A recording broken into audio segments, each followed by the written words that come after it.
구직급여 신청자 증가폭이 크게 낮아졌다면서요? 네, 6월 구직급여 신규 신청자 숫자가 지난해 같은 달에 비해서 100명 정도 늘어났습니다. 고용 상황이 좋아진 것으로 볼 수 있을까요? 네, 좋아졌다고 볼 수 있습니다. 오늘 나온 정책, 오늘 바로 소개해드립니다. 정책 총알 배송 오책!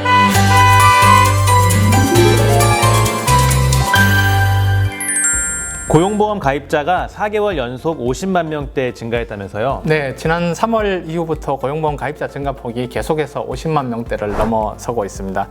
상대적으로 취약계층이 많았던 서비스업이라든가 여성, 그리고 50대 이상 계층 중심으로 증가세가 확대되고 있습니다. 결과적으로 보면 고용보험에 대한 사회적 인식이 크게 확산되면서 고용 안전망도 더욱 촘촘해져 가고 있다라고 해석할 수 있겠습니다. 네, 이번 달 특이하게 볼 수 있는 점이 아무래도 구직급여 신규 신청자가 많이 줄어들었다는 것인데요. 그 이유는 무엇일까요? 네, 먼저 구직급여에 대한 개념을 먼저 말씀드리자면요. 갑작스럽게 실직을 하게 되면은 소득이 단절되면서 생계에 굉장히 어려움을 겪을 수가 있는데요. 이때 실직자의 생활 안정과 구직 활동을 지원해주는 사회안전망 제도가 바로 구직급여라고 할 수가 있습니다. 그래서 구직급여 가입이 그만큼 중요합니다. 그리고 6월 구직급여 신규 신청자 숫자는 7만 5천 명 정도가 되는데 지난해 같은 달 대비 100명 정도 비율로 보면 0.2% 정도 증가하는 데 그쳤습니다. 최근에 둔화된 이유를 보면요.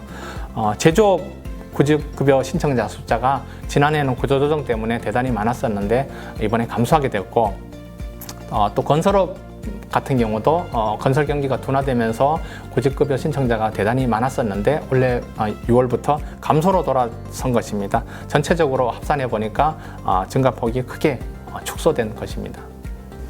고용 상황이 나아진 것으로 분석할 수 있겠네요. 네, 좀 더 지켜봐야겠지만 저희도 그렇게 분석하고 있습니다. 사회안전망에 편입되는 피보험자 규모는 계속 커지고 있고 또 실직자의 구직급여 신청 현황도 증가폭이 둔화되고 있어서 전체적으로는 고용 상황이 좋다라고 이렇게 판단하고 있습니다.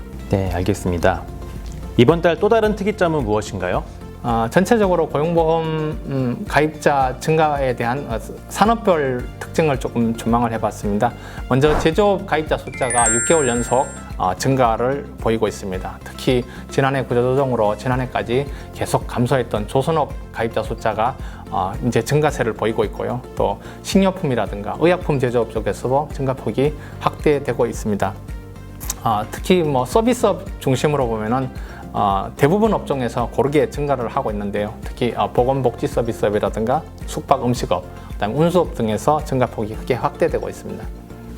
네, 매번 정책 총알 배송을 진행할 때마다 느끼는 것이지만 고용 안전망이 점점 더 든든해져 가고 있다는 생각이 듭니다.